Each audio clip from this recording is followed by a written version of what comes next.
This is Haymaker Combat Sports. Hear it here, coming straight from the source. Only with the real, they ain't here to dress it up. Sweet science, MMA, you can get it all from us. Trust, 5 stars cause it's lava. And through the fight game, we can guide ya. Slick talking, putting them in caution. Passing all the guards cause the audio is awesome. What you waiting for? Spread the word, tell a friend. This the podcast where all of the discussion ends. When they start going strike for strike, this the show that'll tell you what you seen in the fight. They ain't playing on the mic, this a welcome to the show. Warm it up for the squad, Haymaker of the bros. I'm a bow wow, you can hear from the pros. It's Haymaker Combat Sports, time to roll. And welcome back to Haymaker Combat Sports. I am your host, EJ Reed, joined by my fellow hosts, Aaron Admire, Steve Johnson, and our boxing guru, Chris Sanders. Fellas, how we doing? Great. Happy Halloween. Good, man. Happy Halloween. Yeah, definitely happy to be here. Talk about these good fights over the weekend. For sure. So we are recording this episode on Halloween. And that got me thinking, what have y'all's some of y'all's favorite Halloween costumes in the past have been as an adult or as a kid? I mean, personally, not one that I wore, but I like how the chicks dress on Halloween. I think they should dress like that full time. I hear that. Scantily clad. Yeah. I think Halloween is an excuse for everybody to kind of fulfill their fantasies of how they kind of want to dress. And like you said, you got a lot of sexy nurses out there, a lot of schoolgirls, and a lot of stuff of that nature. If I think about it, I don't know. I think my most favorite costume is probably my last year of law school.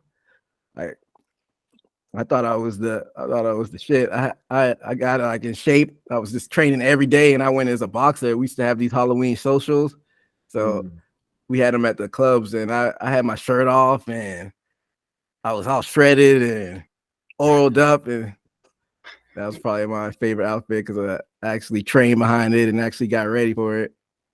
As far as outfits, as far as when I was a kid, you know, everybody used to love the Power Rangers. I went up as I think I went as the Green Ranger and the White Ranger. What's another one? Darth Vader. I did Darth Vader. That's probably one of my favorites, actually. I did Darth Vader as a kid. I had the lightsaber and the mask and the whole get up. So that was fun.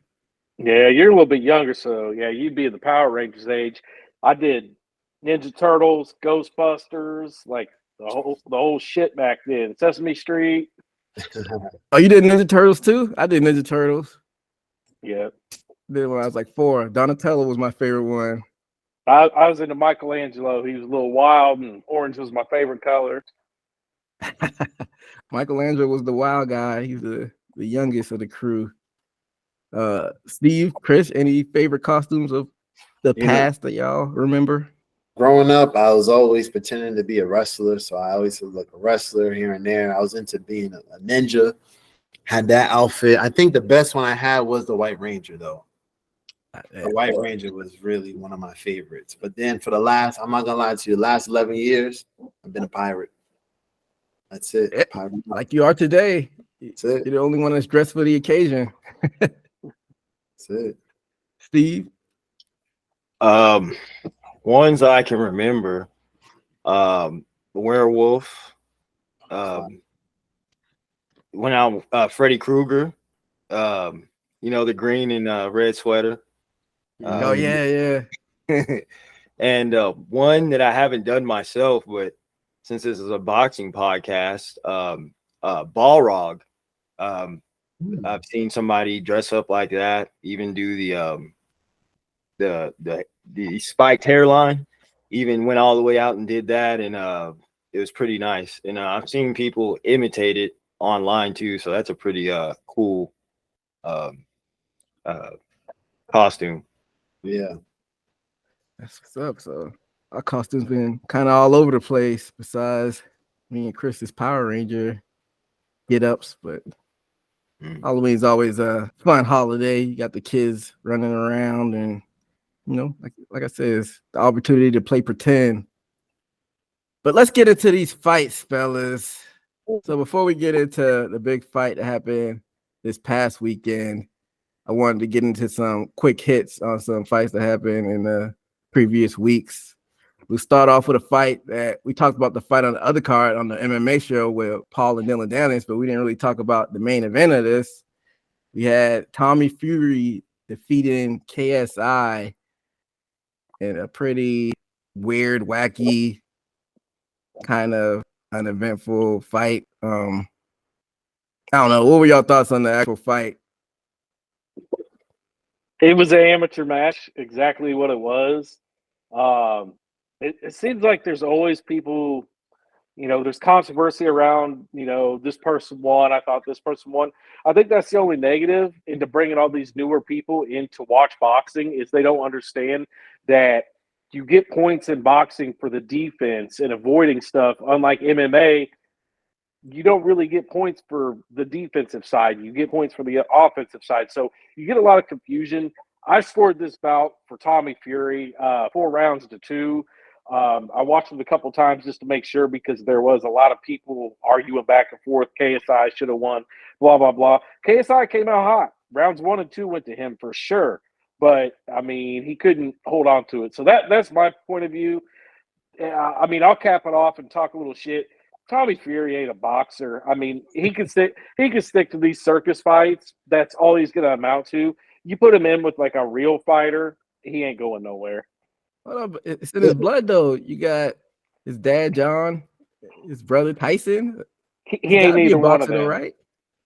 No, man. He would be good for like local shows, just doing small local events. But just because he has a name, he's getting these big pay-per-views and getting all this money thrown at him. If he was not a Fury and he was just on the local circuit, he would probably lose 4 or 5 straight and go back to washing cars. So that's why I'm glad you touched on that for me, because I'm trying to figure out where both of these guys before they got, because the last couple of years is up with them fighting, but where they come from before the fights. That's what I'm trying to figure out right there, because they actually look pretty good. On my eyes coming in, they look good. But I thought Tommy was actually a boxer before, like a professional. He's a professional, right? Yeah. He has the actual boxing background. It's in the family. And before this, he was on Love Island UK. But even before that, he was a boxer coming into that reality show. So he does have a boxing background. KSI, I think he's just an influencer. I don't know if he had any experience before going into these circuit fights. I know he does a lot of stuff with Logan Paul. They got the Prime Energy. But yeah, I don't think he's traditionally a boxer. So has he fought a real boxing match before these? Yeah, I don't know if you have it in front of you. I know KSI done a couple matches before this one. KSI did he fought match. Paul. He fought Paul. And their first match was an amateur, and they had to wear headgear. Yep. They did the rematch that ended up being a pro bout where no headgear and all that. But KSI was just a YouTube guy. He started fighting because some other YouTuber was talking shit, so they decided to have a fight. So he's not a traditionally trained boxer. Tommy Fury, he has the family. He has a little bit more of a boxing background. If I look at his professional boxing record, he's got 10 fights to his name. KSI and Jake Paul are 2 of those. So 8 other fights, not one of them has a Wikipedia. So got you. I get it. So on that note, I thought first off, like it looked like an amateur fight to me. It reminded me of my first coming into the game. I was a little not upset with Tommy, but I was just thinking of I kept hearing everybody say, "Oh, he has a boxing background." I didn't see him attack the body like I would like to see. I think that was messing me up watching it, because as a boxer, it's really hard to fight someone that his opponent. Those are actually really hard fights. Because he's moving, his head's moving, he's so awkward, like he's just not in a boxing stand. You don't know how to attack this person. His head's not there, it's always moving. So the only thing you can really hit to slow it down is the body, because it doesn't move anywhere.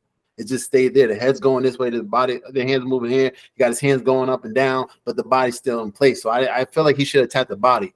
And every time he got close to him, it was just a grabbing session.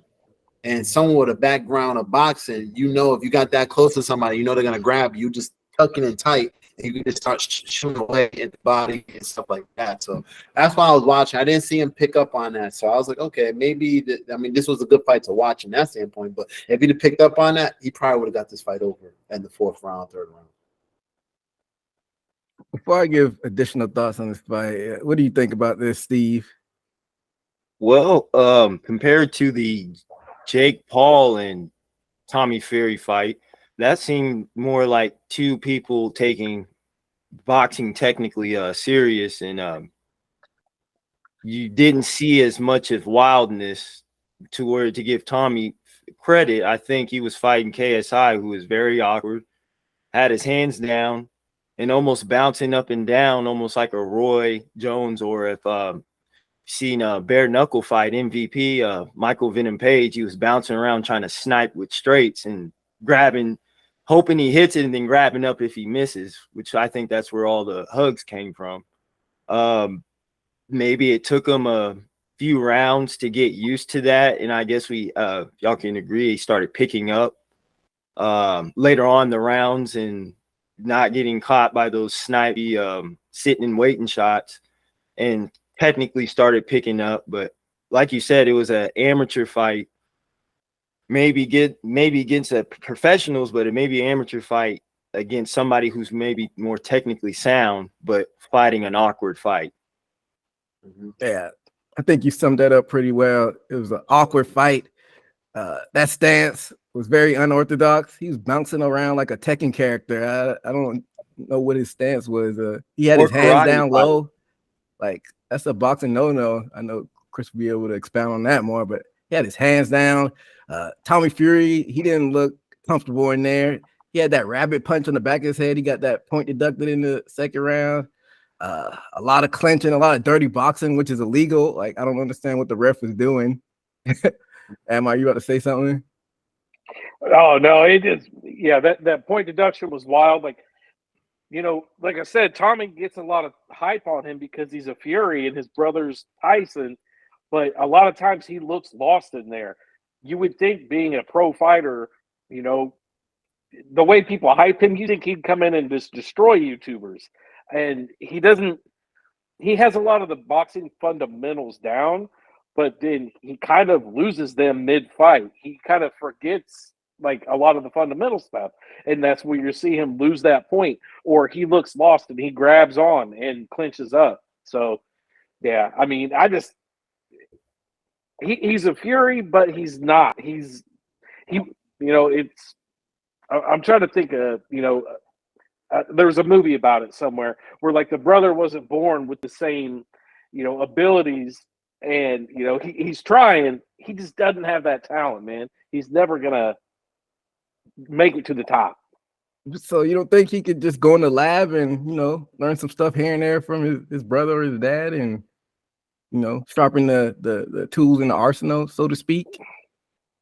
If he ain't got it by now, he ain't got it. I mean, how old is he? He's like 20, 23, 24. I think he can learn that. It takes a while because you got to get comfortable. His opponent was strong. He got in the ring with him, and you're getting punched back too.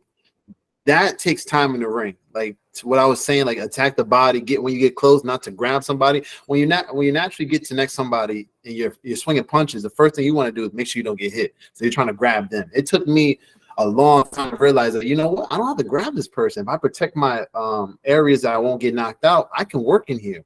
And that's why you see in professionals, they really don't grab as much until they're tired. But when they're close in battle, they're just working in there. They're getting their punches off. They're trying to get those clean hits.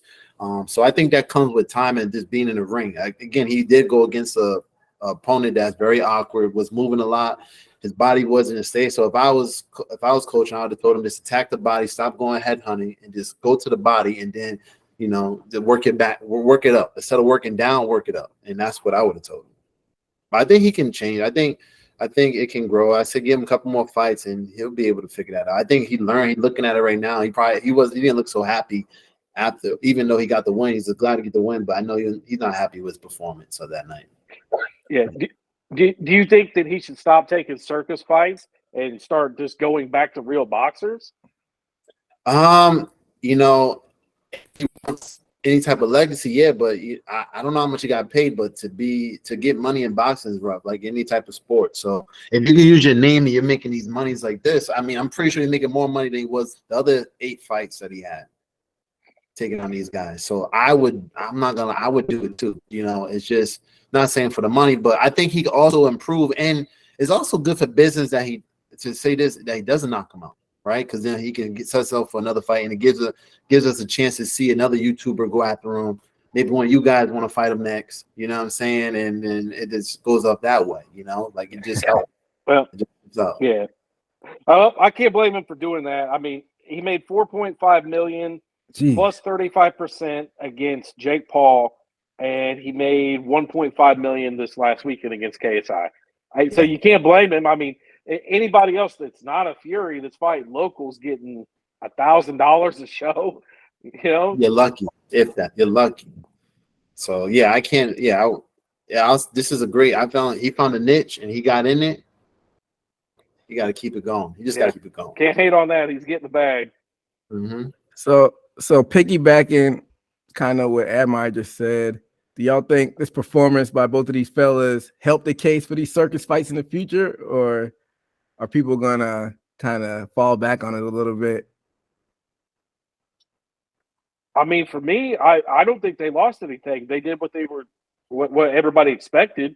And I've said on our other show, I like these circus fights. Keep them going. Like, it's bringing more eyes to it, which means it's going to bring more money to it, which in turn is going to bring more boxers back to it. So, like, you're going to have this whole wave of new fighters coming. You're going to have a lot more crossover events, MMA going to boxing and stuff. So I'm all for it. I don't think it hurts the sport one bit. It doesn't hurt the sport one bit. I think it helps the sport because now you're getting more fights out of it. You know, you're getting different people involved. So you're touching different demographics and you're just adding more to the platform. So I think it helps the sport. Steve? Much agreed. It's crazy. We live in a paradigm in a world where people say, oh, you can't do that. You know, for instance, there's chocolate, strawberry, and vanilla, and people say banana and say, oh, I never heard of that. Like, I like breaking paradigm of reality to make something new. And I think that's what these fights are creating. You know, who's to say it's illegal to do it, not do it? And like you said, if it's not taken away from boxing, you got a whole different aspect of different eyes. And like me in boxing and MMA, I saw that at a young age to where I didn't know nothing about it. And look at me today. We're talking about it. So I think it's a good thing at the end. Do we sometimes not get the excitement that we want? I don't think all the time, but when it does, hey, you win, like we saw this weekend. So I think it boils down to what does Tommy Fury, want for his future. Does he want to actually build a legacy, or does he just want to stack his pockets? I mean, I guess you can't really blame him if he wants to stack his pockets, but I'm not going to be interested in watching these circus fights back to back to back. And with that, you probably got to throw a boxer in there, a real boxer in there. That's what I'm saying. He's probably at a point where he could do both. I mean, he could shake it up and, maybe pull in 15 to 20 ranked boxer and fight him next and get a decent paycheck for it. Then go back to a circus fight next. I mean, as long as he keeps winning, he can the ball's in his court. He's got the name. He's got the star power now. So, as much as I talk shit, I mean, he's getting the bag and making a name for himself. Yeah. For sure. Well, like I always say, we'll keep our eye on what happens in the future and see if he actually, steps up to the plate and, ups his game as far as the caliber of fighter that he actually takes on in the future. But let's move on, fellas. Let's talk about the ladies. So we had the featherweight champion, Amanda Serrano, defeating Daniela Ramos by unanimous decision. And before we talk about the history made around this fight, I want to talk about the actual fight. I mean, Serrano just put on a clinic. She pressed the action. She's moving forward. She's mixing it up, going to the head and the body, and just outclassed Ramos. What were y'all thoughts on this fight? Man, it was awesome. I mean, she swept the scorecards. I mean, she won every round. But to me, I love this fight because of the output between both of them. There was 2,000 punches thrown. Mm-hmm. I mean, busy. When's the last time you seen a fight with that much output? And Little O went to a decision. I mean, Serrano clinic, like you said, but I mean, you got to give it up to both of them. They stayed busy, and it was entertaining. I mean, this is one of the most entertaining boxing matches in the last few months. Chris? Yeah, it was just a flat out fight, and you saw it. Amanda just pushed the pressure a little bit more. She was just a little bit more aggressive on the gas. She's always been a busy fighter. Even sometimes, even in her loss, she's just been busy, just throwing a lot of punches. That's what she knows. And being able to be in the gym and watch her train. You know, I used to watch her from the side, like, wow, I can't, like, I'm copying things that she's doing because she just always stayed busy. She's always moving, always moving. So, but both of the ladies, man, they were fighting. They were fighting. I'm glad I didn't have none of those problems with either of them. I'm glad I didn't have to step in the ring with them because, you know, taking a body shot from one of them, they'll drop anybody in their weight class. So that was a good fight. It was nice to watch. Some real fight. That was a good fight. For sure. Steve? Definitely, it was a action-packed fight, and the aggressors, the one that won, what's her name? Amanda Serrano. Or Serrano. She looks very sound and never looks confused like you see other fighters or fights like you've seen before. She seems like she knows where she's at and knows how to put combinations together. And seems like not in the fog moment after throwing it, you know. She puts good combinations together, and you saw both people's will offensive to Serrano and the other lady. I top of my head, can't know her name, but you saw her, yes, you saw her trying to the whole time trying to get out of being the defensive, which made a good action-packed fight. And you see the Serrano come out to be the victor. Yeah. So Serrano has options. For the listeners listening that don't know, she's also an MMA fighter, and she's also done some grappling contests. So I don't know. I'll ask Chris, like, what would you like to see her do next? Because I think she should run it back with Katie Taylor. But if there's more money in MMA, you think she should take a break from boxing a little bit and go to that? I'll just touch. If I'm her, I'm getting my name everywhere. I'm just trying to be the best fighter in all sports. So I'm going to MMA next. I'm doing this next. I'm doing that next. I'm doing everything I can. Especially being a woman fighter like that, you know, that's just motivation for other women out there. And for her to touch so many different sports and be really good at all of them, you know, I'll just tell her, you know, this touches me and she can, you know. Yeah, I think the more you stay active, you know, the more you put your name out there and keep building on that.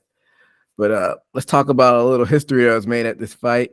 This was the first women's title fight that consisted of 3-minute rounds, and that went 12 rounds, opposed to doing the 2 minutes and the 10 rounds.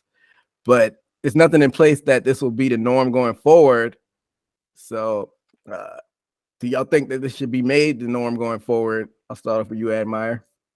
Yeah, Serrano's already said that she wants the next one to be 12 rounds, 3 minutes. She liked that style as opposed to the normal 10-round, 2 minutes. To me, I mean, you know, everybody talks about boxing being a traditional sport. Make everything consistent then for the females and the males. Make them all 12 rounders. I don't even like the exhibitions and amateur fights being 6 rounds, 8 rounds, 10 rounds. I want everything. I think boxing is a 12-round sport. So, I hope they move the women's to be like this full time. Chris? Well, in the gym, we all train 3-minute rounds. So they're performing workouts for 3 minutes. Being an amateur, when you first start off you're novice for the first 10 fights. So your first 10 fights, you have to fight at 2-minute rounds. I hated those 2-minute rounds. They happened so quick. I didn't feel like I can get in the groove of things. You kind of give up too much. You can't really understand your opponent in 2 minutes. And next thing you know, you could be down 2 rounds quick because it's only 2-minute rounds. But at 3 minutes, that 1 minute, you're conditioned already. You're doing boxing, you're conditioned already. So at that point, it's a different. Now you get to play chess instead of checkers.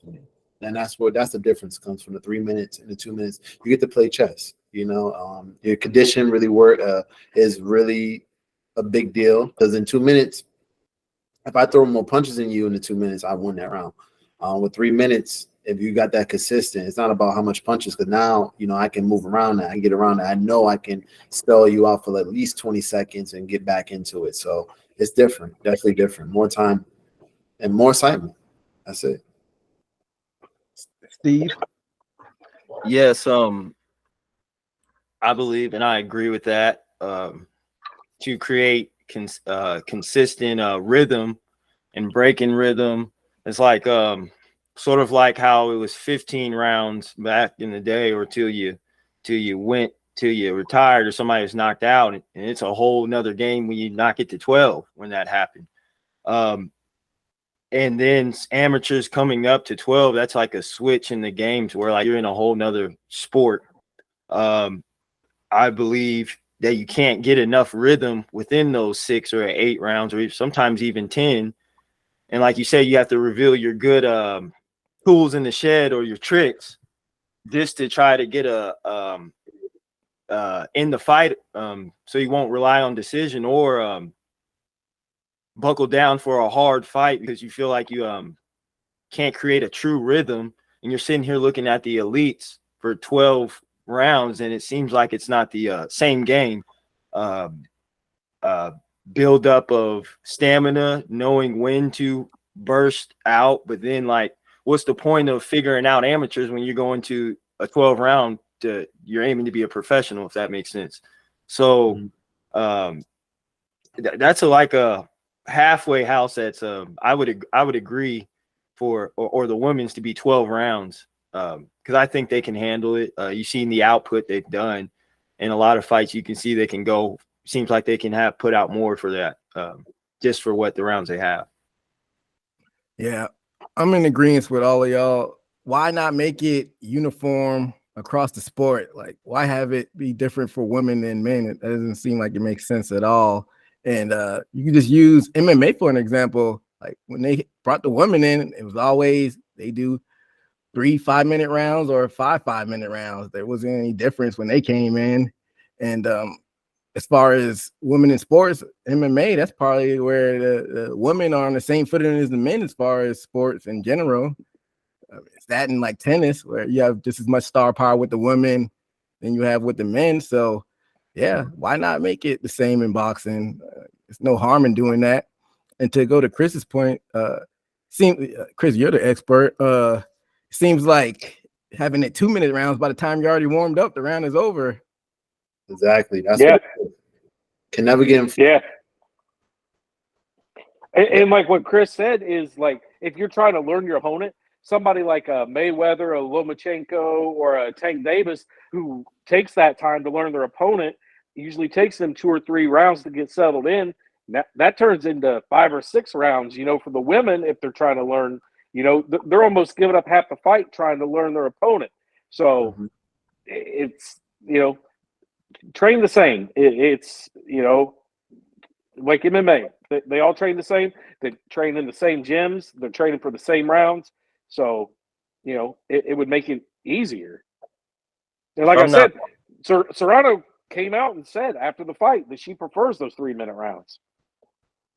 If I'm not mistaken, boxing and MMA, now that y'all were talking about it, I think the woman's output is a lot more than the men's a lot of times, you know, being in the thousands and stuff, and where you see a lot of men, they don't even reach that many strikes. Yeah, that's a Yeah, good definitely. point.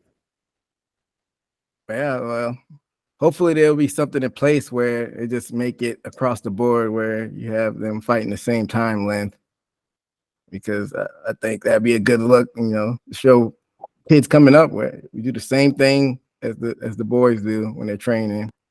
So we'll keep an eye on that. I don't know if they made a decision on that yet, but like Admire said, Serrano's pushing for that. So, you know, hopefully they hear her out and, you know, put that in effect. But let's move on to the big fight that happened this weekend with Tyson Fury taking on Francis Ngannou. Before we get into the actual fight, let's talk about some of this pre-fight happenings that happened with this and the pageantry surrounding this. And me and Admire were kind of chatting back and forth. You had a whole ass concert before the fight. Yeah, Lil Baby out there. You had a UK guy. I can't remember his name off the top of my head. I think it might have been Becky G out there, pop artist. The pre-fight concert took them forever to actually start the fight because I think after the co-main event, they had some time in between that. It seemed like they were stalling. They had the concert. Then you had the ring come from underneath the ground and whatnot. What were y'all thoughts on this pre-fight festivities, so to speak? Man, I loved it. Like, you know, I remember back when rappers started walking out with boxers in the 90s, and that was a big thing. A lot of people were there just to see that. This is turning it into like a real event. Like you're gonna see a concert, you're gonna see some dancing, you're gonna see boxing. Like I'm all for it. Like it's a spectacle. It's bringing all these eyes, like I mentioned earlier, to boxing. Maybe somebody that doesn't even give a shit about boxing wants to go see Selena Gomez open up the boxing event at a concert, and they might end up a boxing fan. It's just getting more eyes on it. And I mean, that looked cool as shit. Like I wanted to be there. Like, you know, the ring coming out from under the ground. I thought it was going to be like, you know, on Rocky, some Living in America shit going on.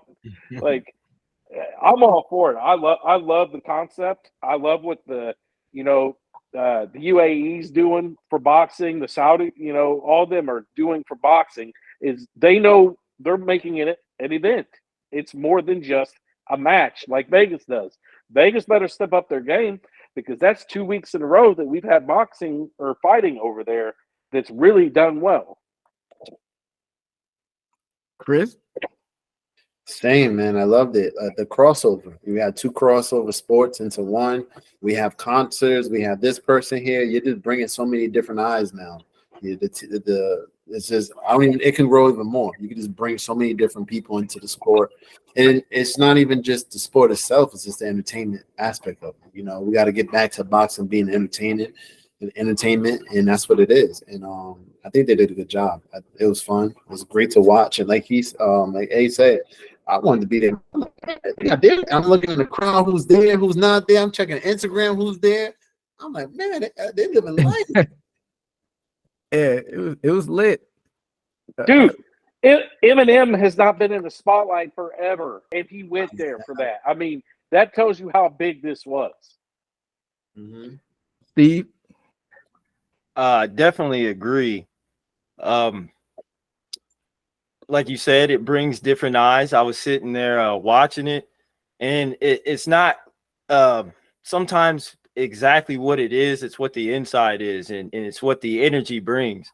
I'm sitting there watching. I'm like, God damn, is this the Oscars or Grammys? Everybody's just chilling, and it brought that energy with a boxing match. You know, it's crazy, and my wife, or you can say most women are not up to date with their man and what they know is, but if she's pointing out, oh, there's what's her name, I'm like, damn, my wife knows these people, and then she's engaged just to watch the match just because celebrities are there.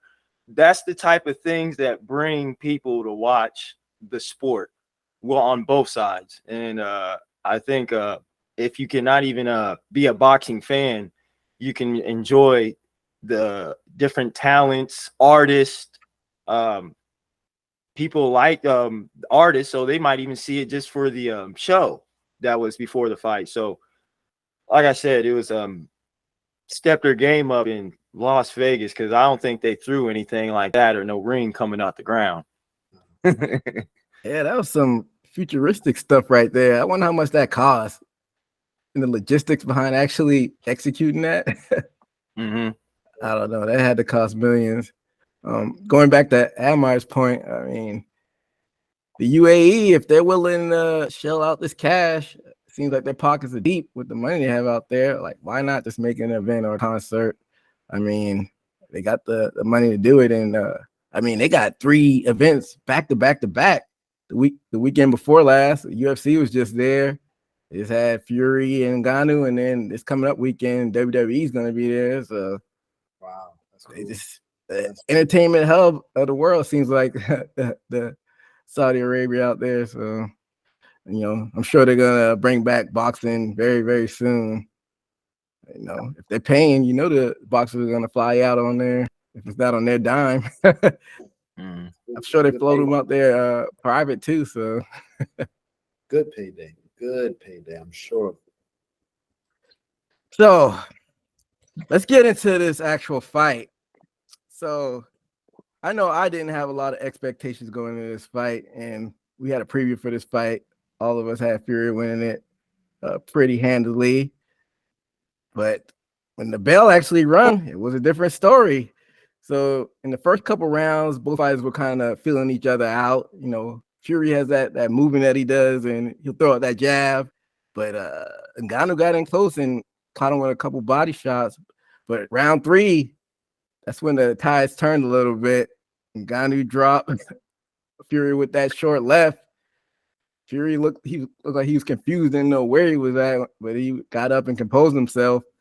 Then in round 4, Ngannou cracked him again with that right, and then with that left hook a few seconds later after that. Then round 5 through 7, Fury kind of settled back in, you know, throwing that jab out and was kind of finding his rhythm. And Ngannou looked like he tired himself out a little bit. He looked like it was kind of coming close to the end in those later rounds. But and then round 8, it kind of turned into a slugfest. Both fighters were going back and forth. And Ngannou was landing some pretty big shots in that round as well. But then round 9 through 10, I feel like Fury, you know, settled back in and found his range, working that jab again, and pretty much coasted for the rest of the fight. Ngannou lost the split decision, but he went in there and shocked the world and showed that he could keep up with the lineal heavyweight champion, who's on a lot of people's pound for pound lists. So, fellas, what were your thoughts on this fight? I thought it was fun. Ngannou did really good. Like I messaged you, I think this showed more about Ngannou than it did Fury. You have a guy that has never boxed, who comes from the cage, and he just went toe-to-toe with the baddest man on the planet, the GOAT, the man. And I think Ngannou should instantly be inside any boxing rankings top 10 as far as rankings right now. He should make the jump over to boxing. You know, he signed that deal with PFL. I don't know what the contract says as far as boxing, but I know there's more money in boxing than there is MMA. That's why all the MMA fighters go to boxing and no boxers come to MMA. The money's in boxing.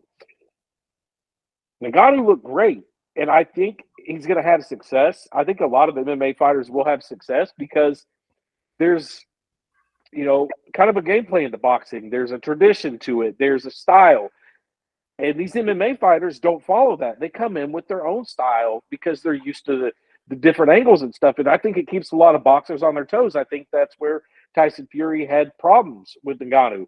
Ngannou was throwing stuff from different angles that aren't a traditional boxing jab or, you know, your normal overhand or your hooks. So 9 times out of 10, Fury's probably going to win that. But Ngannou was close. Closer than anybody else has been that's went over to boxing. So Admire touched on a couple things that I'm gonna ask everybody a little bit later. But before we get into that, Chris, what were your thoughts on the fight? I thought it was action packed. I was shocked about the knockdowns, the flash knockdown. I think it was an overhand, maybe a hook Yeah. to the lower jaw. Yep. Caught you on a nice sweet spot. You get hit there, you go down. He got back up. Fury was, to me, realized at that moment, I can't get close to this guy. That guy can actually knock me out. So he kind of got on his bike, I felt, for the whole fight, was his jab. He started using his jab a lot more. Jab. Was getting points like that. I think once the MMA fighters understand the game of the point game and they get their condition up for the 12, that's a long fight. So for the 12 rounds and such like that, I think they'll be very successful. I think they'll be really good in this sport. And I love the crossover. Because for the most part, most of the MMA fighters have been giving us some good fights, and we haven't been able, there's nothing to complain about.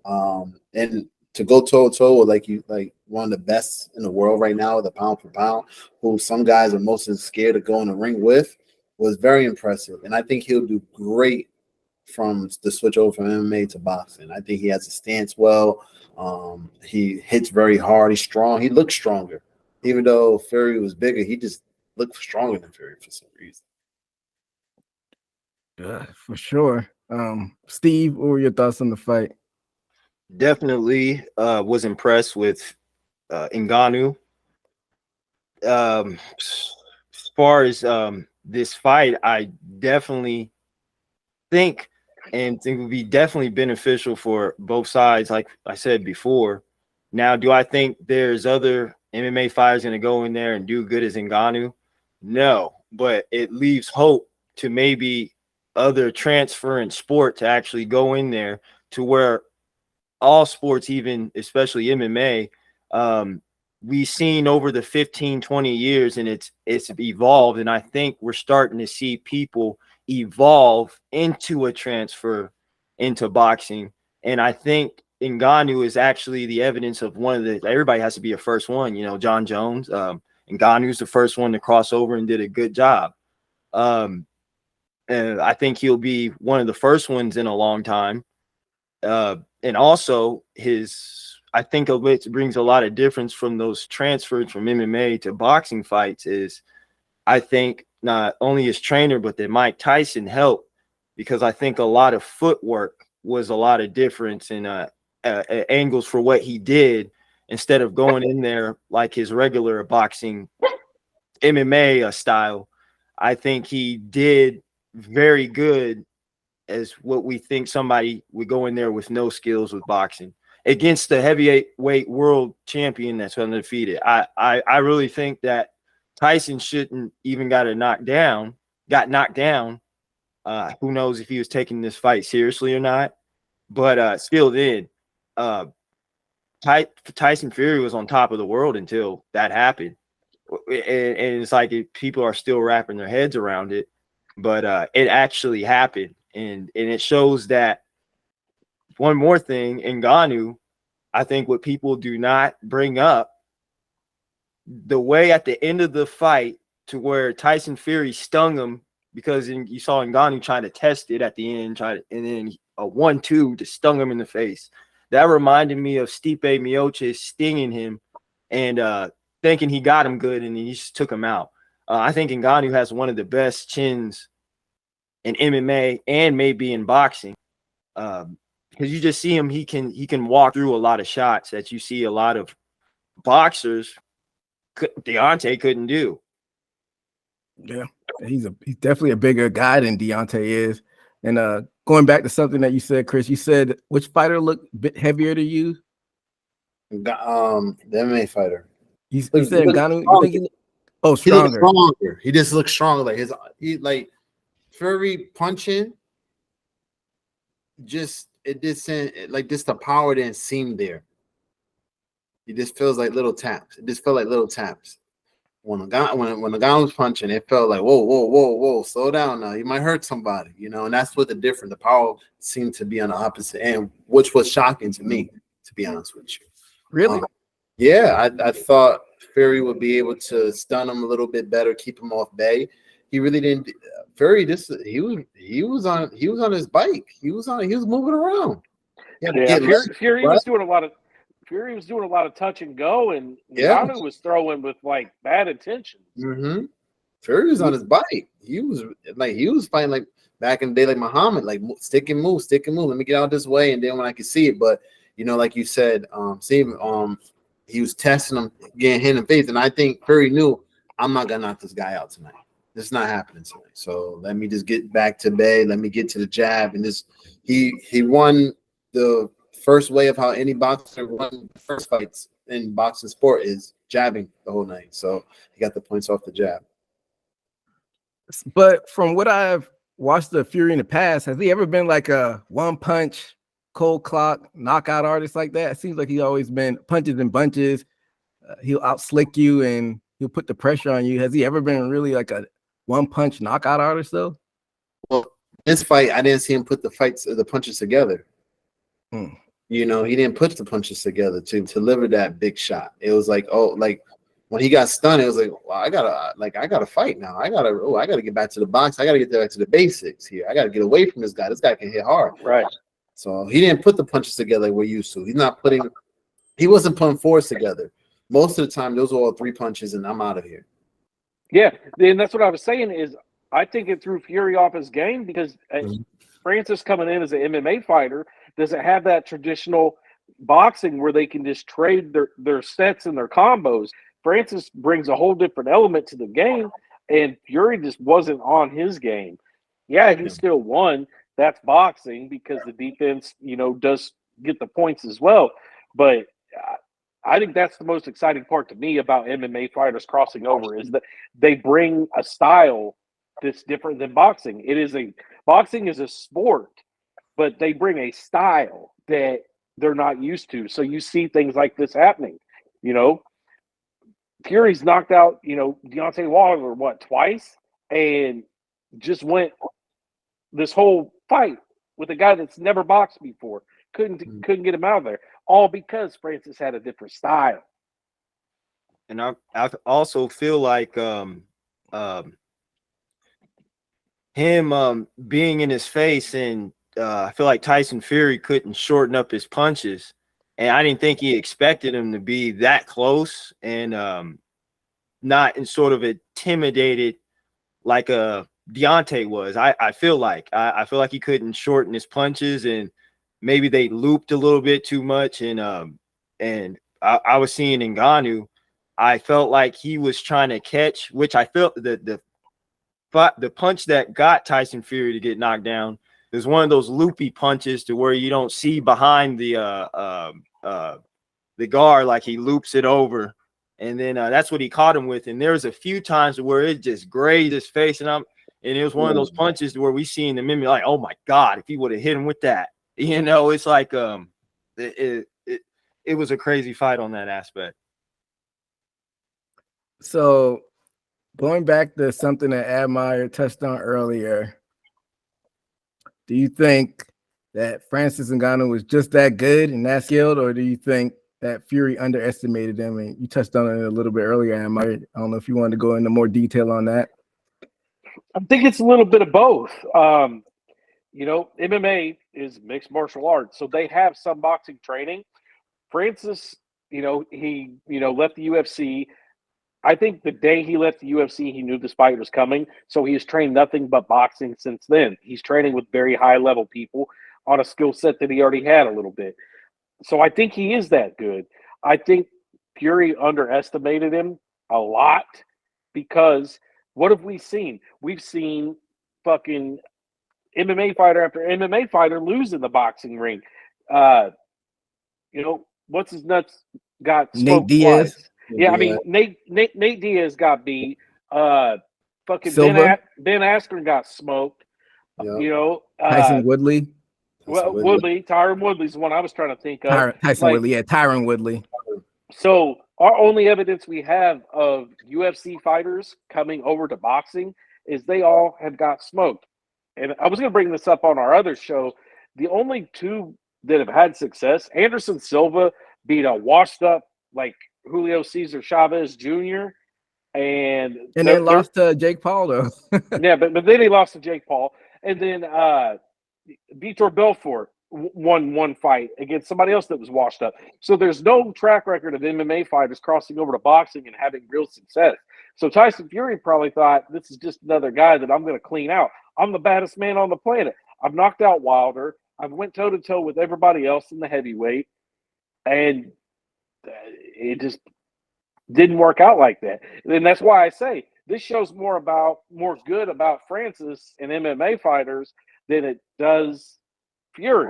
Like, Fury looks really bad right now, in my opinion. Chris, to give Fury some feedback, some leadway is there's no tape on him fighting in boxing, right? All you guys MMA face, so you don't know how his approach is going to be. You don't know if he's going to be aggressive. At least, like in boxing, you kind of seen some tapes before. You know your opponent. You've seen some of the things he's done. You're looking at it to say, all right, he kind of keeps his hand down. There's tape out there. This will be interesting to going forward on how he performs now that we all seen his tape. People are going to be prepared now. They know he's going to fight. So it's not going to be shocking to nobody no more. And people that's going to fight him, or if this is even a rematch, he'll be more prepared for it. And now that's what make it be different. But to give him credit too, as an MMA fighter, to switch over to do this and be prepared as he was to shock the world and do all this was very excellent. I loved it. But now there's tape out there. So can he grow off the tape? Because now that I got the video, I saw what he's done. Okay, now I'm watching. Okay, I know he can. All right. I think we can make this game plan to beat him. When there's no game plan to beat him, you're just showing up in the ring, so it's a little different. So that's what I'm giving him some. But again, I don't think he took it serious. I think he took it serious too late. He's already getting fights off of other people, talking junk to other people, wasn't worrying about this one. So, you always got to worry about the person in front of you. That's all you got to worry about. Then you worry about things next. So less. Yeah, I mean, doesn't Fury have another fight coming up in 6 weeks? yeah. So I heard he canceled it. Steve. He canceled it? Yeah, he Really? canceled it. Well, I heard he delayed it. It was supposed to be in December, but now it's going to get pushed back late January to early February. So was he looking ahead to that? Y'all think that factored into it a little bit? Of course. Yeah. He thought he was going to get him out there in a couple of rounds if he canceled it, because now he went the whole bout. Now he's tired. He got to retrain himself. He got to get back into it. He's beat up, punched up. He thought this was going to be over in 4 or 5 rounds, box him out, make a quick little bag, and go home. But now he got in a real fight. Now he got to recover, and now he got to set back up. So, yeah. Steve, was it a good Francis, or did Fury underestimate him? Definitely. I think that delay of the fight, definitely. You see his face. He has a good shiner on, I think, his left eye. Ngannou can't it's just so many factors in this fight. Ngannou's face looks untouched.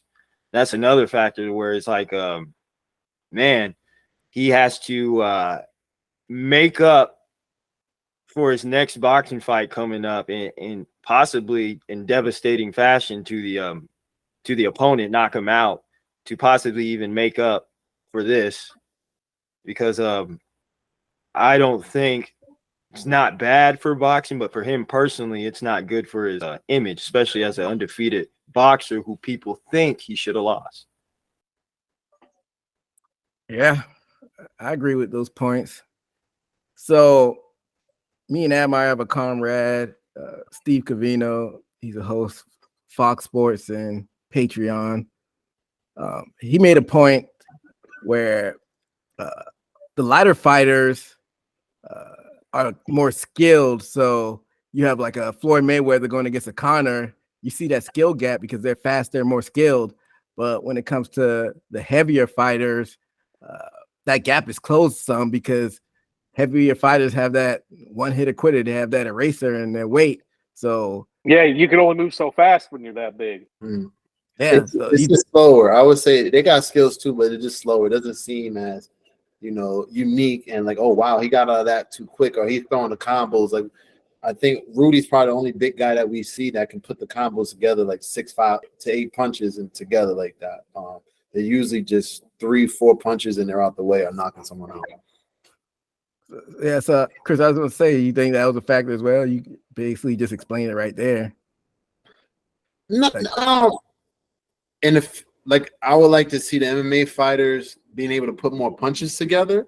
That would be nice to see if they could put 3 together instead of the big hooks and the big, like if they could put that quick jab, another one and a couple behind it, like maybe 4 punches together, that would change everything, because that would make you think more. Now they're setting me up. Now I gotta defend more. Like you put boxers more on like making them box more, you know, because when you know you're fighting an MMA fighter, the first thing you think, he's just gonna be aggressive, he's gonna try to knock me out. Let me just try to outbox him. But now when you're putting those punches together, you're being aggressive and you're coming on an awkward stance because you know they're not used to that.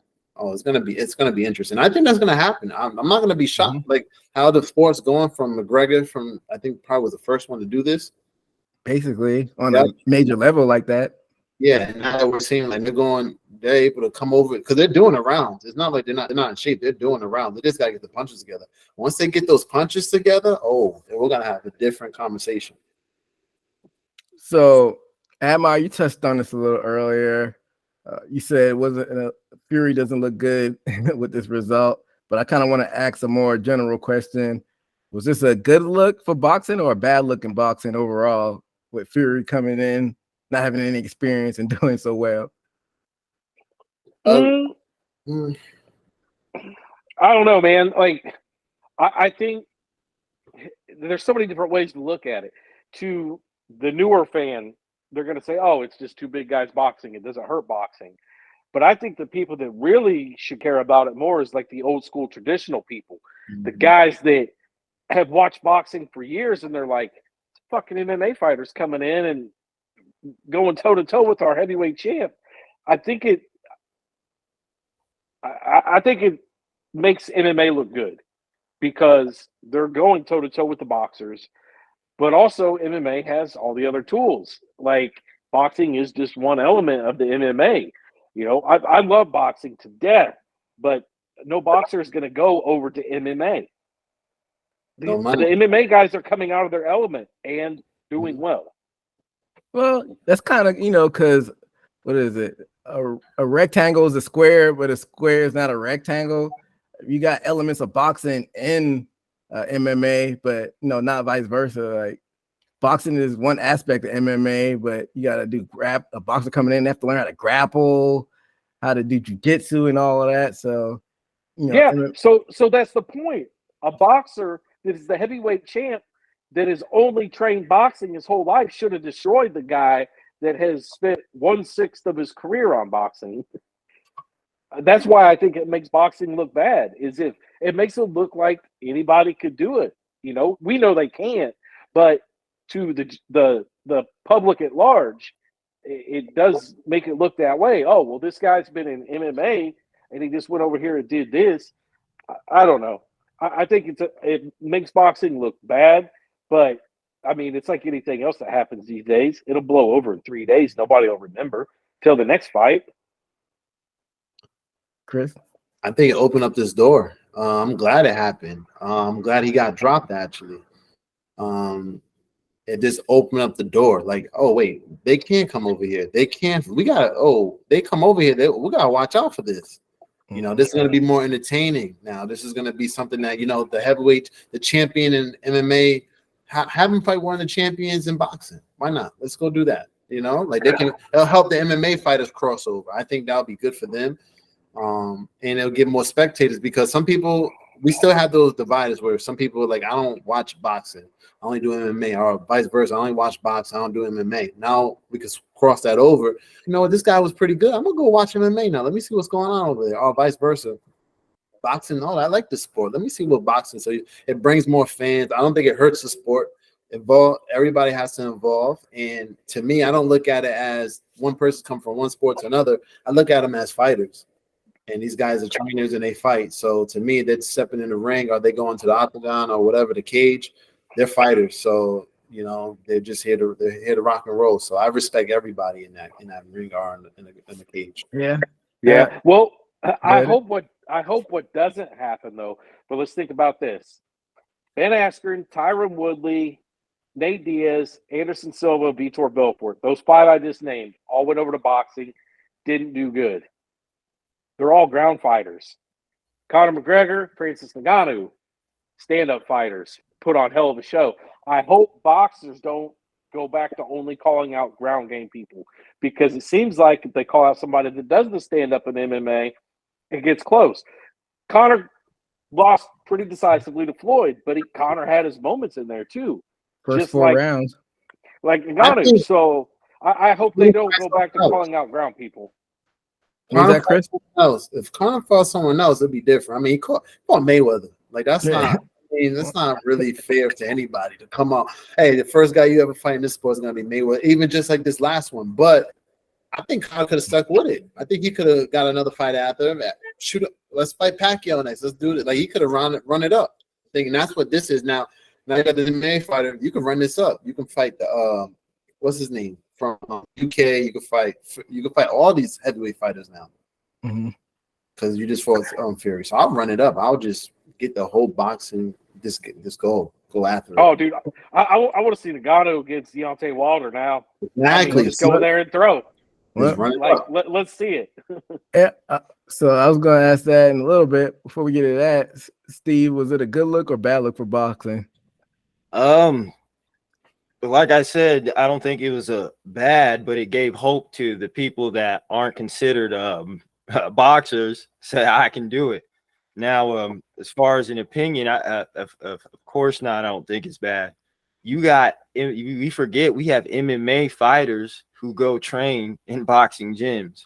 And a lot of these ground game people are getting fights, but a lot of these MMA fighters like Ngannou, who are predominantly boxers, they're in there and giving people a fight, whether they lose or if somebody would win. I know the trainers aren't complaining because guess what? They get a payday from MMA getting boxing lessons, So I think it makes things circulate and people end up networking. And this is how you evolve the sport, by seeing different skills. And like I said, boxing, they say it's a skill, but if you get caught by MMA, I think it's a beautiful thing to where, hey, it's time to evolve. There's more shit that I can see so I won't get caught, so I can perfect boxing. And I think I don't think boxing is perfect. I think it's perfection. Perfecting is what it is when you box, and that's an everyday thing to you. Can't throw hands no more. So that's my opinion on that. I think it does well in trade skill secrets and all that. And I'm pretty sure it may not be a lot, but I think boxers can learn a few things, clinch, whatever, something. Yeah, and going back to Chris's point, I think more exposure for boxing is a good thing, even though it might not went the way a lot of people thought it would go. I mean, like they said, any press is good press. But so Fury, we already know what he's gonna do. He's gonna fight Alexander Usyk probably early February or late January, whenever they have that set up. Now he has to take some time off to heal up from this fight.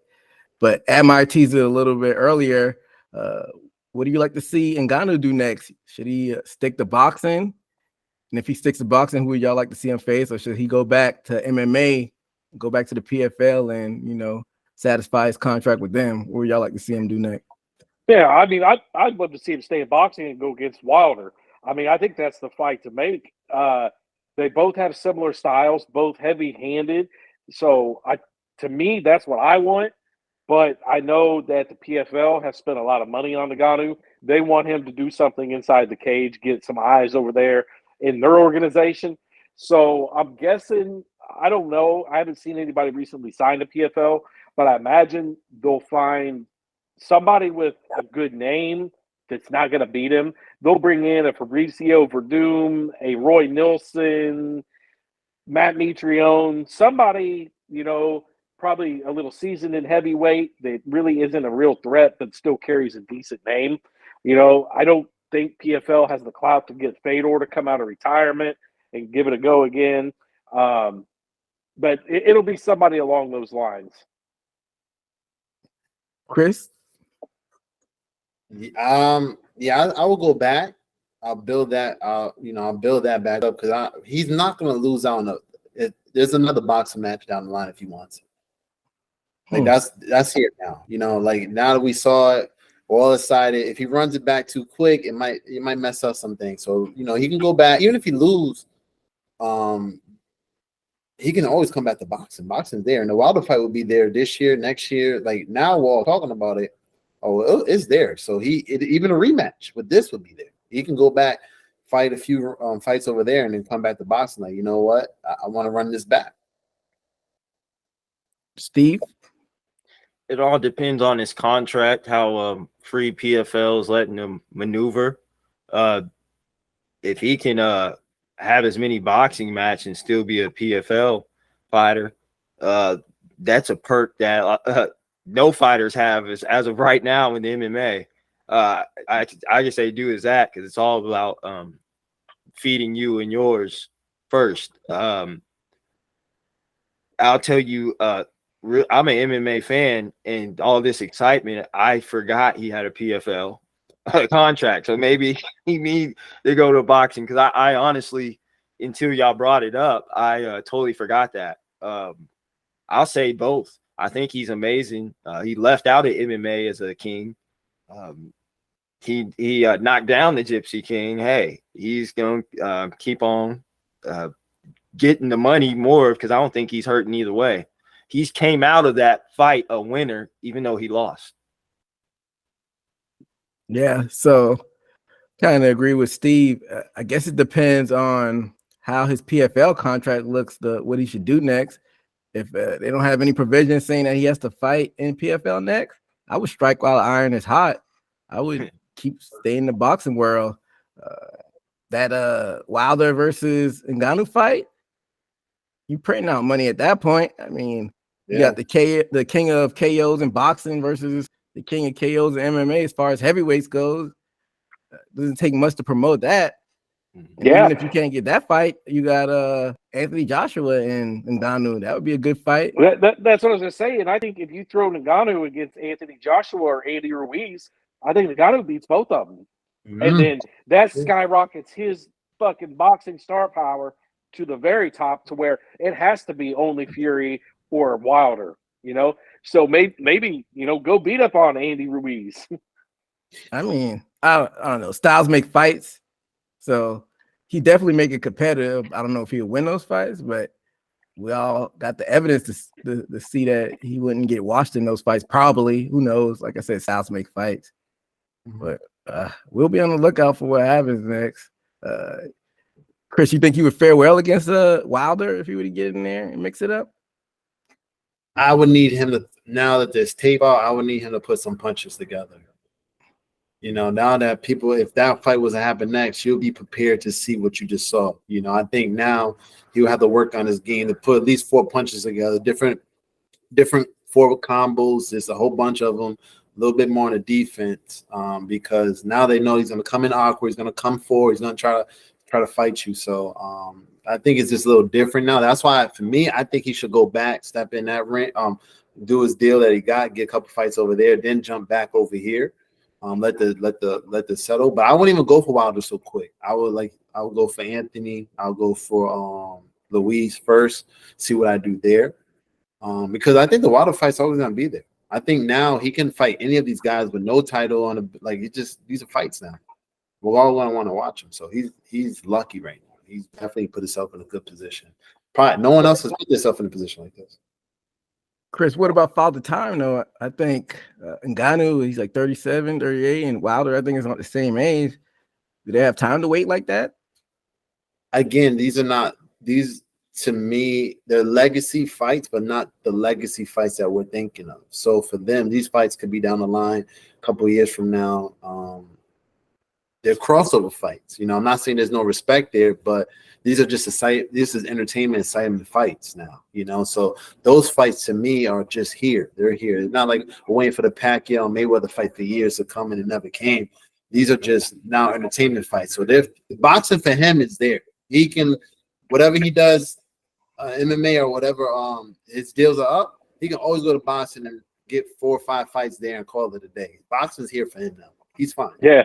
And I mean, Wilder and Ngannou, like you said, they're both 38, but both of them are very low mileage. Like Wilder's only got them 2 losses to Fury on there. And it's not like he took a lot of damage in those. Yeah, he got knocked out, but that's his only times he was really hit. Ngannou, I don't have his record in front of me, but I'm pretty sure that he's only lost, 1, 2? Yeah, he lost like 2, I think. He lost that terrible fight against Derek Lewis, and then the Stipe fight, I want to say. Yeah, so it's not like neither one of them had high mileage, but I guess that, like Chris said, that is the good thing. That's no longer a serious boxing match. That's a legacy fight and something they can throw together. I'm still watching that in 10 years, and it's probably going to be just as entertaining. It's not something that has to be rushed right away. Like, it's not going to end up like the Pacquiao and Mayweather. There was everybody saying too late, So the cards are in both of their hands, really. I mean, we don't even know if Deontay Wilder wants this fight. I mean, I imagine the money's there and he would want it, but Ngannou has a lot of bargaining power right now. Yeah, the world is definitely Ngannou's oyster right now, so he has a lot of options, and I'm interested to see what he does next, and I think the whole world will be watching what his next move will be. Well, fellas, this will be the last boxing show of the year, so the next fight we're about to preview, we're going to be back at the top of the year to recap this fight, and also we'll do some quick hits on some fights that happen from going forward between now and the recap show. I think you have Devin Haney, he's going to be fighting, so we'll do a quick hit on that. You got Inoue fighting at I think he's defending that bantamweight title. And you also have Ryan Garcia, he's fighting in between then, so we'll do some quick hits on that. But let's talk about the fight that's going to happen on January 13th. You have Artur Beterbiev, the unified light heavyweight champion, versus Callum Smith, who's coming up, the former super middleweight champion. So Artur Beterbiev, I feel like he's one of boxing's best kept secrets. You don't hear a lot of press for this guy, but he's on everybody's pound for pound list. And I don't think he's had a fight where a decision went the full distance. This guy gets these guys out of here. All knockouts. All knockouts. Before we get into the keys of this fight from Chris's perspective, this guy is from Russia, and he's now adopted Canadian. He's 38. What do you think that he needs to do to get himself out there and make himself a household name at this point? Because the father time is ticking, the clock is ticking.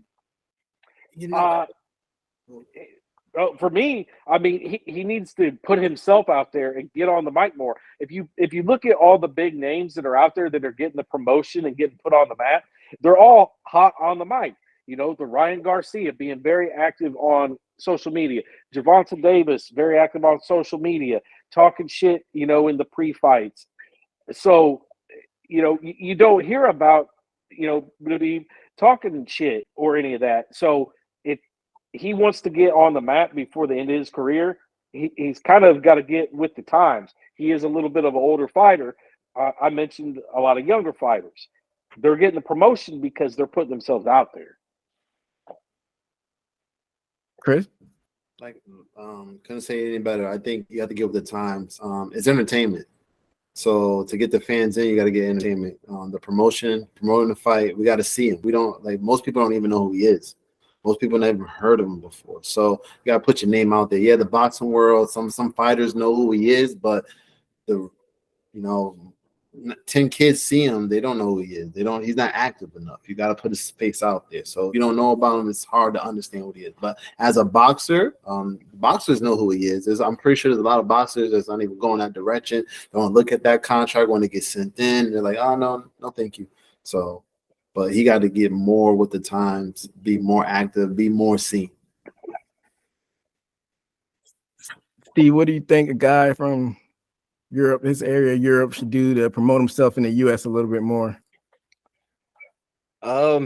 Immerse himself in the cultures of America. Find his way, like you said, social media. Like I said, as far as honorary we are, it's kind of you got to be tapped into American culture to even have us gravitate towards you. And that we've seen many people from other cultures, you know, throw a little American humor in an interview. I'm like, oh, he's hip to American, and then we start loving him. Ngannou, we see that for him. You know, he started to learn and work on his English, and you know, we seeing these stars be mega stars, and they're not even from America. It's possible that we can see these people be amazing stars. It just seems like boxing has a I guess a hard time promoting different people from different countries and how to throw them in the mix in America. And if they did that, I think we'll see them have as much known stars as you see is in MMA, to my opinion. If I wasn't a boxing fan, I mean, I think still today, most people wouldn't know the top boxers today if it wasn't for the bigger boxers, and that's a shame. But it seems like the heavier boxer you are, the more promoted and maybe seen. And I know it's all about size too, because that would be a contradiction because of Pacquiao. But how many smaller fighters are big names? And I think that's an aspect also. I don't know. It maybe fighters need, it's a personal thing, personality, persona. Maybe that's what it is. It's nothing else. I think many things could be worked on and tested on.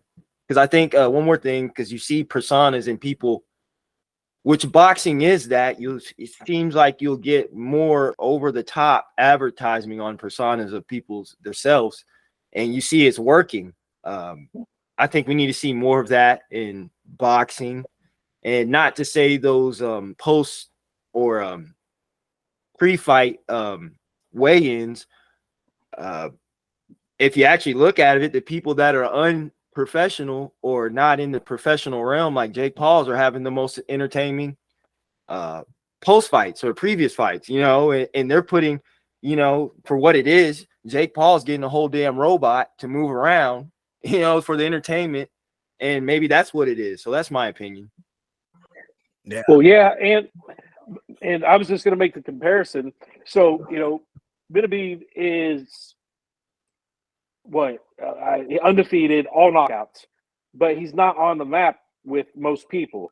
Just like on the MMA world, Fedor Emelianenko back in the day was like 31-0, killing everybody in Pride, but nobody knew who he was.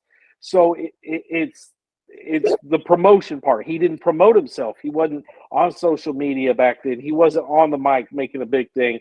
And that's what to me, that's what it looks like.